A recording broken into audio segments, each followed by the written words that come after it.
Hello, hello, hello. Yo, what's up? It's currently January 17th, 2 p.m. Some of the good news, especially from yesterday's dilemma, was that I woke up at 6:30 a.m., which is a good thing. Now, the plan with content has switched up a lot. I am planning on Tuesday, which is 3 days from today. Today is Saturday. I'm going to be recording around 300 to 400 pieces of content, especially when it comes to short form content. It's something that from the beginning I was executing completely wrong in terms of the overall volume that I wanted. My overall goal was not matching the level of input that I was actually doing because the way that my environment entirely was structured was not conducive to the goal. I need to just sit here and just record literally the entire day. That's the move. And then when I edit, I can just put that on the vlog, whatever. But it's like the whole concept of even ideating in the first place is something that I have improved at a lot. And so my goal for today is to not only start doing a shit ton of outreach so that I can get new data in terms of the outreach results and then make videos on that, or even have greater understanding of what I'm capable of, whether or not I can iterate the outreach to change the things that I say in order to have like better percentages, better open rates, better conversations being that are happening in the DMs to be able to book a higher percentage of calls. And then after that, I'm also alongside the outreach going to be doing a shit ton of ideation so that today and until Tuesday, maybe I'm a little bit limited in terms of the responsibilities due to the responsibilities I have in my ability to be able to record but before then. But I'm still going to make sure that regardless of that, I'm not going to be making the excuse, and I'm still going to be getting out like 3 to 5 pieces of content every single day on Instagram. And the way that I'm going to do that is by just going hard on the ideas that I have. And also one of the large lessons that I've learned is to stop being so formal, or rather classic, with my approach, in the sense that everything needs to be quote unquote professional.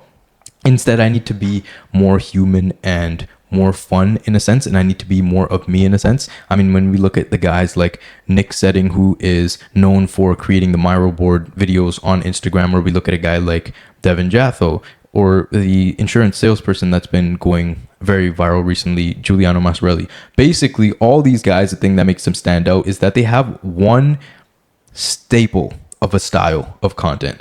And what that does is, let's say Devin Jatho, for example.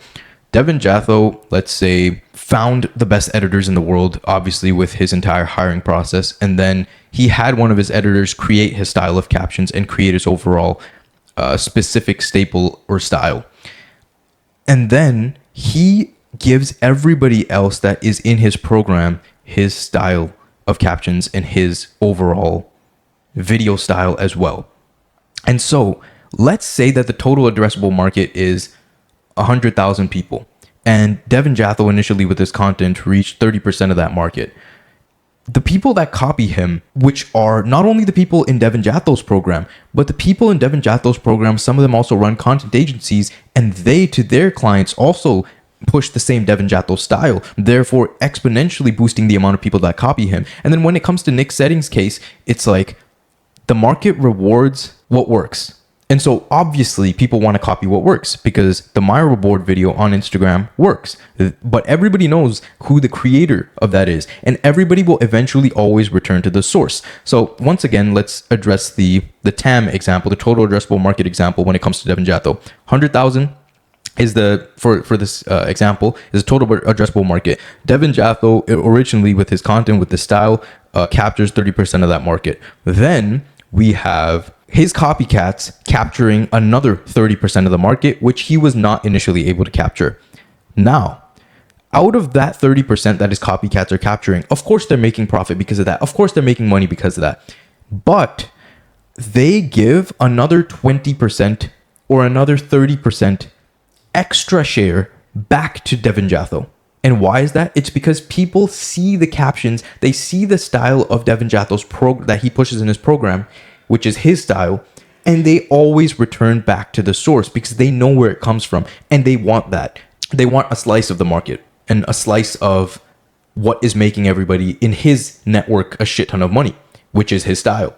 And so that, using that same lesson or that same concept of having a very deep, specific style about you, is what I want to move forward with. because I know who I am as a person. I know of the style that I'm capable of. And the style is not so much baked in editing. It's not so much baked in studio setup or something like that. It's instead in my personality. Let me give you an example.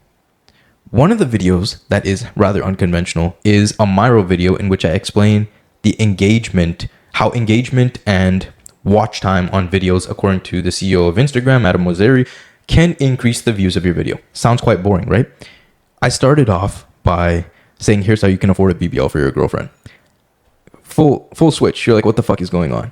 And then after that, it's like the views can increase the overall traffic that goes to your website or overall booked calls that you get, which therefore leads to money. Therefore, this is how much I made in 1 month. Like, I'll just pull up my best month, Stripe, whatever the fuck. And it's like, now you can afford the BBL, you feel me? And it's like, I'll just say a bunch of bullshit, bunch of funny stuff in the middle, not like planned stuff. I won't go in there with the script. I'll just be me, you know? That's the level of unconventionalness that nobody can copy. So now when we assess a guy like the insurance guy like Giuliano Massarelli, and this overall concept of having this staple or this brand, that's also another video idea. So one of the things that I've come upon recently is anything that I use internally in terms of what makes a good video, or any of these concepts that I'm even explaining here, I'm going to make a video idea out of all of them. I'm going to make a video out of everything, literally everything. I'm not going to hold back.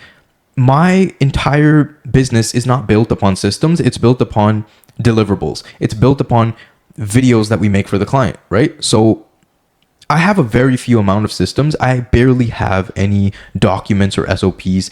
And one of the main things that I do have is KPI and analytical trackers. So what I'm going to do with that is offer them as lead magnets for the videos that I make. I'm just going to give away literally everything that I have.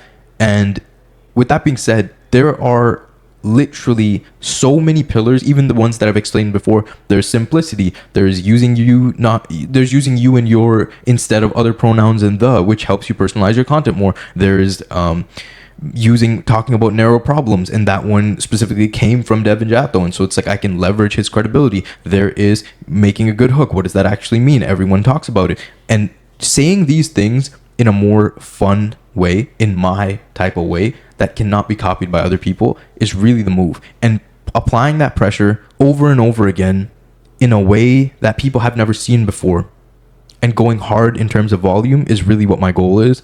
Later on today, one of the bottlenecks rather that I mentioned that I have all the way up until Tuesdays, that I have an infusion. So I have like some medical stuff to take care of. I also have like a surgery-esque procedure that's coming up, and so it's like there's a lot of shit going on behind the scenes, and it's like there's a lot of restraints. But the overall lesson from that as well is that I can't let that hold me back. I'm not going to record the entire ideation process, but basically that's my goal for the day, doing a shit ton of ideation, doing a shit ton of outreach.